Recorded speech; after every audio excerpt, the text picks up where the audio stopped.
The US appears to be getting more involved in the war on Yemen.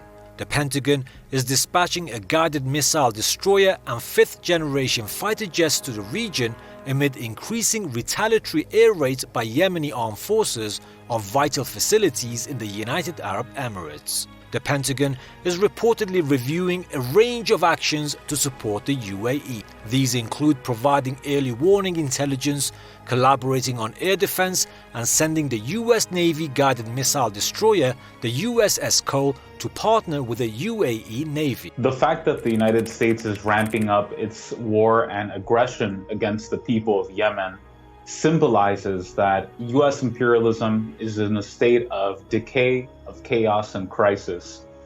A rat, a vicious animal, is most fearful and most brutal when it is cornered, when it is left with no other options. The United States military has also launched interceptor missiles in response to Yemen's retaliatory strikes that targeted the United Arab Emirates. The interventions are seen as a widening US involvement in the war on Yemen. The war was launched in 2014 by a Saudi-led coalition which also includes the UAE. The US had officially suspended its offensive in support of Saudi-backed militants. The UAE hosts some 2,000 US soldiers and serves as a crucial base of operations for the deployment of armed drones and F-35 stealth fighters. The US wants to keep expanding its war machine, and unfortunately the people of Yemen have been devastated by US Western imperialism through Saudi Arabia as its proxy by constant bombings. Yemen is one of the most impoverished nations, not because of the Yemeni people, but because of the brutal attacks launched on Yemen. Hundreds of thousands of people have died.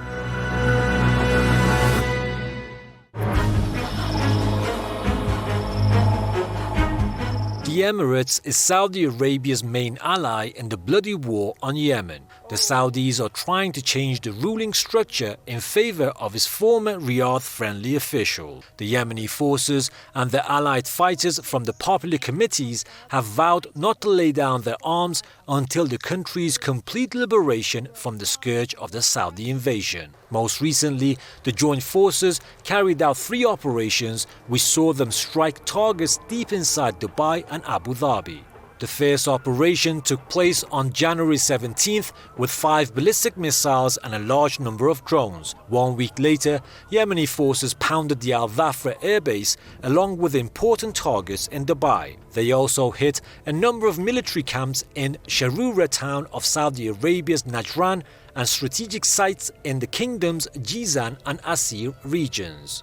In the third operation on January 31st, Yemen's Zulfiqar ballistic missiles and Samad 3 drones struck targets in Abu Dhabi and Dubai. Apart from the United States and the United Kingdom, the usual culprits when it comes to imperialism and war, one of the other actors, bad actors in this horrible, atrocious war that has been taking place is the occupying settler state of Israel, an apartheid state based on the exploitation and colonization of Palestinian people. Israel, even though Israel doesn't necessarily have boots on the ground, so to speak, in Yemen, it's still financing the technology, the weapons of the chaos that's being ensued in Yemen through its financial schemes, through its banking institutions, its geopolitical interests as well. The UAE has helped Israel establish strategic bases in the Yemeni island of Socotra.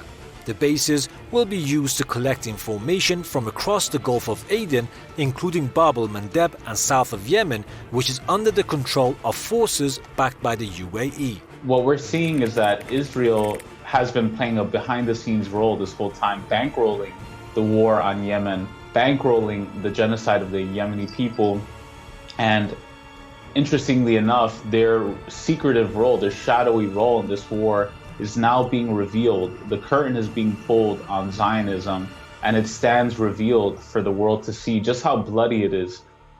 Socotra has been a source of tension between the UAE and Saudi Arabia, which have been vying for control of the resource-rich island. UAE-backed separatists of the so-called Southern Transitional Council, or the STC, took control of Socotra in June 2020 in a move described as a full-fledged coup.